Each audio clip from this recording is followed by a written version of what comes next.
నమస్కారం news plus టీవీకి స్వాగతం. నేను మీ విజయదాస్. చంద్రబాబు నాయుడు గారు మరి టీచర్స్ పేరెంట్ మీట్ మరి ఏదైతే గతంలో మరి జగన్మోహన్ రెడ్డి గారు నాడు నేడు ద్వారా అభివృద్ధి చేసిన మరి పాఠశాలల్లో మరి ఏదైతే ఈ టీచర్స్ పేరెంట్ మీట్ నిర్వహించేదానికి మరి ఎలాంటి హక్కు లేదని చెప్పి కూడా ఈ సందర్భంగా నేను తెలియజేసుకుంటున్నా. మరి నిన్న పేరెంట్స్ టీచర్ మీట్ పెట్టి మరి ఇది ఒక గిన్నిస్ వరల్డ్ రికార్డ్. ఇది ఎప్పుడు జరిగినటువంటి విధంగా సుమారుగా 60,000 పాఠశాలల్లో 2,25,00,000 మంది విద్యార్థులు మరియు పేరెంట్స్ పార్టిసిపేట్ కావడం జరిగింది అని చెప్పి ఇది ఒక గిన్నిస్ వరల్డ్ రికార్డ్ అని చెప్పి కూడా చెప్పుకోవడం జరుగుతుంది. అంటే ఈ పేరెంట్స్ మరియు టీచర్స్ మీట్ నిర్వహించడము కేవలం రికార్డుల కోసమేనా, గిన్నిస్ వరల్డ్ రికార్డ్ కోసమేనా?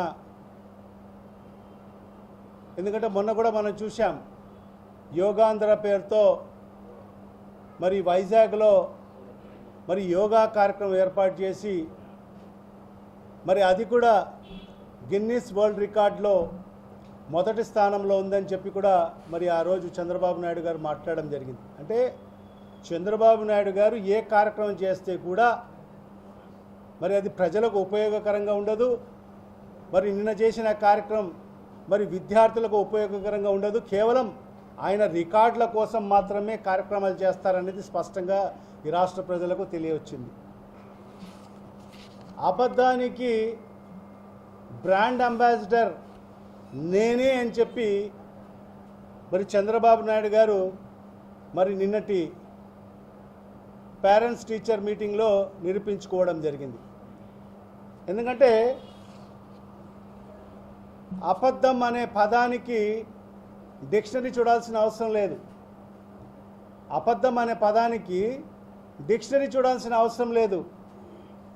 మరి చంద్రబాబు నాయుడుకు చూడగానే మరి అందరికీ కూడా తెలిసిపోతుంది మరి అబద్ధం అంటే ఏంటి అనేది. నిజం చెప్తే ఆయన నోటి ద్వారా నిజం బయటికి వస్తే మరి అప్పటికప్పుడే ఆయన తల 1000 ముక్కలు అవుతుందంట. మరి అలాంటి శాపం ఉంది కాబట్టి చంద్రబాబు నాయుడు అనే వ్యక్తి మరి ఎప్పుడు కూడా నిజం మాట్లాడు. ఆయన మాట్లాడేదల్లా కూడా అన్ని అసత్యాలు, అబద్ధాలు మాత్రమే. మనకు నిన్న పేరెంట్స్ టీచర్ మీట్లో మరి రాష్ట్ర ప్రజలకందరికీ కూడా స్పష్టంగా తెలియవచ్చిన కార్యక్రమం మనం చూశాం. తల్లికి వందనం అనే కార్యక్రమం ఏదైతే పథకం, అది లోకేష్ ఆలోచన నుంచి వచ్చిన పథకం అంట. ఇది నిజంగా ఈ రాష్ట్రంలో ఉండే ప్రజలందరూ కూడా నవ్వుకోవాలా, ఏడ్చాలనేది కూడా తెలియని పరిస్థితి ఉంది. లోకేష్ మదిలో నుంచి వచ్చిన పథకము తల్లికి వందనం అంట. కళ్ళు ఆర్పకోకుండా అబద్ధాలు చెప్పే వ్యక్తి ఎవరన్నా ఉండాడంటే అది ఒక్క చంద్రబాబు నాయుడు మాత్రమే. నిజంగా ఇవాళ ఈ రాష్ట్రంలో ఉండే ప్రజలకందరికీ కూడా సుమారుగా 5.5 కోటి మంది ప్రజలు ఉన్నారు. మరి ఈ 5.5 కోటి మంది ప్రజలకు ఎన్టీఆర్ గారంటే గుర్తుకొచ్చేది ₹2 కిలో బియ్యం, మరి మద్యపాన నిషేధం, ఇది గుర్తుకొస్తుంది. వైఎస్ రాజశేఖర రెడ్డి గారంటే మరి ఆరోగ్యశ్రీ పథకం, రైతులకు రుణమాఫీ, ఉచిత కరెంటు, మరి ఈ రకంగా 108, 104 మరి ఇలాంటి పథకాలు ఈ రాష్ట్ర ప్రజలకు గుర్తుకొస్తాయి. ఆరోగ్యశ్రీ మరి అదేవిధంగా వైఎస్ జగన్మోహన్ రెడ్డి గారంటే ఈ రాష్ట్ర ప్రజలకు గుర్తుకొచ్చేది మరి అమ్మఒడి, మరి అదేవిధంగా విద్యా వ్యవస్థలో మరి ఆయన తీసుకొచ్చిన సమూలమైన మార్పులు, ప్రతి పేదవాడు, ప్రతి పేద విద్యార్థి ఉన్నత చదువులు చదువుకోవాలి, చదువుకు పేదరికం అనేది అడ్డు రాకోకూడదని చెప్పి నాడు నేడు ద్వారా మరి ఈ రాష్ట్రంలో ఉండే అన్ని ప్రభుత్వ పాఠశాలలన్నీ కూడా అభివృద్ధి చేయడము మరి జగన్మోహన్ రెడ్డి గారు అంటే గుర్తుకొచ్చే కార్యక్రమాలు. చంద్రబాబు నాయుడు అంటే ఒక్కటంటే ఒక్క పథకమన్నా ఈ రాష్ట్ర ప్రజలకు గుర్తుకొస్తాదా అని చెప్పి ఈ సందర్భంగా నేను అడుగుతున్నాను. ఫలానా పథకం చెప్తే మరి చంద్రబాబు నాయుడు గుర్తుకొచ్చే పథకం ఏదైనా ఉందంటే లేని పరిస్థితి ఈరోజు మనం స్పష్టంగా కనిపిస్తుంది. మరి ఆనాడు ఎన్టీ రామారావు గారు ₹2 కిలో బియ్యాన్ని తీసుకొచ్చి మద్యపాన నిషేధాన్ని తీసుకొస్తే తర్వాత ఆయనకు వెన్నుపోటు పొడిచి మరి అధికారాన్ని కైవసం చేసుకున్న తర్వాత లాక్కున్న తర్వాత మరి ఆ ₹2 కిలో బియ్యం పథకాన్ని తీసేసిన వ్యక్తి ఎవరు? ఈ రాష్ట్ర ప్రజలకు అందరికీ కూడా తెలుసు. మరి ఆ మద్యపాన నిషేధాన్ని ఎత్తివేసిన వ్యక్తి ఎవరు? మరి చంద్రబాబు నాయుడు కాదా అని చెప్పి ఈ సందర్భంగా నేను అడుగుతున్నాను. మరి ఈ రకంగా అన్ని వెన్నుపోటు రాజకీయాలు, మరి అన్ని అబద్ధపు హామీలు, అసత్యపు హామీలు, కేవలం అధికారమే పరమావధిగా భావించి ప్రజలందరినీ కూడా మోసం చేసిన వ్యక్తి మరి ఈ దేశంలో ఎవరన్నా ఉండారంటే ఒక్క చంద్రబాబు నాయుడు మాత్రమే అని చెప్పి కూడా మరి ఈ సందర్భంగా తెలియజేసుకుంటున్నా.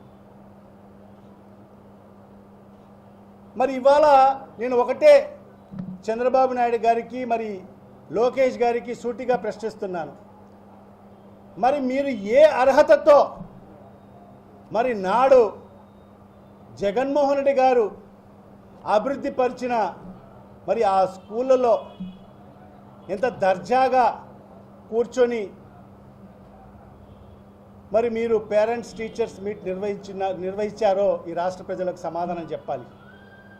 మరి ఆ క్లాస్ రూమ్ చూస్తే ఒక కార్పొరేట్ స్థాయి క్లాస్ రూమ్కు ధీటుగా మరి ప్రభుత్వ పాఠశాలల్లో మరి ఆ క్లాసు రూమ్ మనకు గుర్తుకొస్తుంది. Digital class room. మరి ఆనాడు జగన్మోహన్ రెడ్డి గారు మరి ఏదైతే ఈ రాష్ట్రంలో విద్యారంగంలో అనేక సమూలమైన మార్పులు తీసుకురావాలి, విప్లవాత్మకమైన మార్పులు తీసుకొచ్చి మరి అన్ని సుమారుగా 40,000 పైబడి ప్రభుత్వ పాఠశాలలన్నీ కూడా రీవ్యాంప్ చేయడం జరిగింది, అభివృద్ధి చేయడం జరిగింది, మౌలిక సదుపాయాలు కల్పించడం జరిగింది. మరి ఈ 14 సంవత్సరాలు మరి రాష్ట్రానికి ముఖ్యమంత్రిగా ఉన్న చంద్రబాబు నాయుడు ఏనాడైనా మరి ప్రభుత్వ పాఠశాలల గురించి ఆలోచన చేశాడా? ఈ పాఠశాలలు అభివృద్ధి చేయాలని ఏ కోశానైనా ఆలోచన చేశాడా?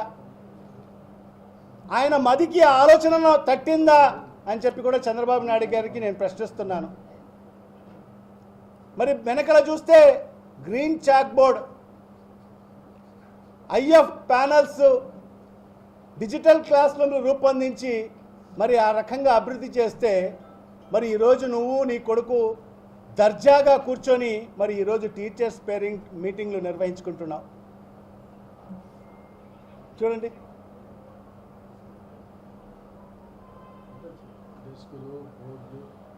ఇంకోటి ఎంత కార్యక్రమం అంటే అదే స్కూళ్ళలో గతంలో నాడు నేడు ద్వారా సప్లై చేసిన బెంచీలు నాడు నేడు 2021 క్లియర్ కట్గా దానిపైన ఎంబోస్ చేసి ఉంది. మరి అలాంటి డెస్క్ల మీద మరి ఈరోజు వీళ్ళు చేసిన కార్యక్రమం ఏమంటే వీళ్ళు కొత్తగా డెస్క్లు ఏమి ఏర్పాటు చేయలేదు. మరి ఆ డెస్క్ల మీద మరి వీళ్ళ రాతలు రాయించుకున్నారు, మన బడి మన భవిష్యత్ అని చెప్పి. అంటే సొమ్మొక్కరిది సోకొక్కరిది అన్నట్టుగా మరి నాడు జగన్మోహన్ రెడ్డి గారు సమకూర్చిన బల్లల పైన మరి వీళ్ళు చేసింది ఏంటంటే వీళ్ళ రాతలు మన బడి మన భవిష్యత్ అని చెప్పి రాతలు రాయించుకున్న పరిస్థితి ఈరోజు స్పష్టంగా కనిపిస్తుంది. మరి అదే కాకుండా గతంలో ఇదే చంద్రబాబు నాయుడు గారు జూన్ 12వ తేదీ మరి ఏనాడైతే తల్లికి వందనం ప్రారంభించారో మరి ఆయన క్లియర్గా చెప్పడం జరిగింది. అమ్మఒడి పథకం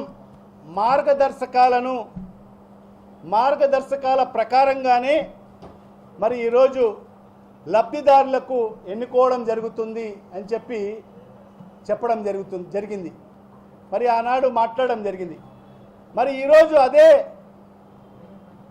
టీచర్స్ పేరెంట్ మీటింగ్ వేదిక పైన మరి ఈరోజు ఈ తల్లికి వందనం పథకము మరి లోకేష్ ఆలోచనలతో వచ్చిన పథకం అని చెప్పి మరి ఈరోజు మాట్లాడడం ఎంతవరకు సమంజసమో ఒక్కసారి ఈ రాష్ట్ర ప్రజలు ఆలోచించాల్సిన అవసరం ఎంతైనా ఉందని చెప్పి కూడా ఈ సందర్భంగా తెలియజేసుకుంటున్నా. మరి అమ్మఒడి అనే పథకం, ఎందుకంటే ఇప్పుడే మనం చూసాం, మొన్న ఏదో ఒక తల్లిదండ్రులను కూర్చోబెట్టుకొని స్వయంగా చంద్రబాబు నాయుడు మాట్లాడుతూ నీకు తల్లికి వందనం పథకం వచ్చిందమ్మా అని చెప్తే మరి ఆ తల్లి ఏం చెప్తుందంటే నాకు మా పిల్లలకు అమ్మఒడి వచ్చింది అని చెప్పి మరి చెప్పడం జరుగుతుంది. అంటే ప్రజలందరూ కూడా ఎవరైతే ఈ పథకాన్ని ప్రారంభించారో మరి వారికి ఎప్పటికీ మరవరు. మరి అదే అమ్మఒడి పథకము, జగన్మోహన్ రెడ్డి, ఈ ఇద్దరిని ఈ రాష్ట్ర ప్రజలు ఎప్పటికీ మరవరు. నువ్వు ఎంత పేరు మార్చుకున్నా కూడా మరి ప్రజలు మాత్రము మరి ఆ పథకానికి అమ్మఒడి అని నామకరణంతోనే పిలవడం జరుగుతుంది. ముఖ్యంగా విద్యా వ్యవస్థని పూర్తి స్థాయిగా మరి ఈరోజు నిర్వీర్యం చేయడం జరిగింది.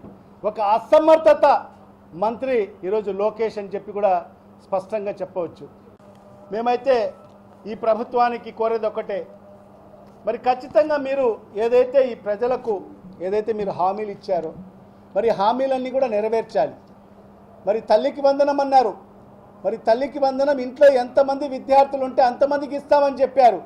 మరి ఇవాళ చూస్తే వాళ్ళను కూడా మోసం చేసే పరిస్థితికి ఈ కూటమి ప్రభుత్వ పెద్దలు వచ్చారు.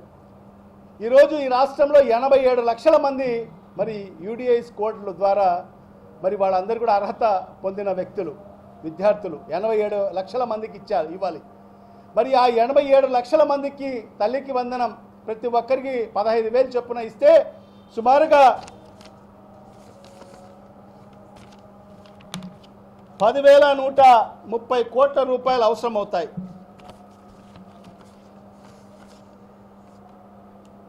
10,130 కోట్ల రూపాయలు అవసరం అవుతాయి 87 లక్షల మందికి ఇస్తే. కానీ వీళ్ళు లోకేష్ మాట్లాడుతూ 67 లక్షల మందికి మనము తల్లికి వందనం ఇస్తున్నామని చెప్పాడు. కానీ తీరా చూస్తే ఈరోజు కేవలం 54 లక్షల మందికి మాత్రమే మరి ఈరోజు తల్లికి వందనం ఇచ్చే పరిస్థితి ఉంది.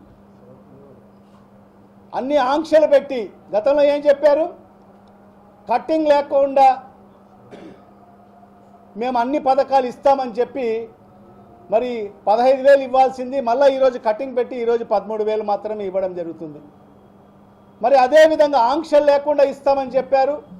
మరి ఆంక్షలు కూడా పెట్టి గతంలో ఏ ఆంక్షలు ఉన్నాయో అవే ఆంక్షలు పెట్టి మరి ఈరోజు ఏదో ఒక రకంగా కుదించాలని చెప్పి ఈరోజు సుమారు కేవలం 54 లక్షల మందికే ఈ రాష్ట్రంలో తల్లికి వందనం వచ్చే పరిస్థితి ఉంది. మరి ఇవన్నీ కూడా ఒక్కసారి ఈ రాష్ట్ర ప్రజలందరూ కూడా ఆలోచన చేయాలి. మరి ఈరోజు ఈ ప్రభుత్వం మరి చంద్రబాబు నాయుడు గారు మరి ఈ రాష్ట్ర ప్రజల్ని మోసం చేసేదానికి మరి అబద్ధాలు అసత్యాలు మాట్లాడి మరి ఈరోజు ప్రగల్భాలు మాట్లాడుతున్నారు. మరి ఇవన్నీ కూడా ప్రజలందరూ కూడా గమనించాలని చెప్పి కూడా ఈ సందర్భంగా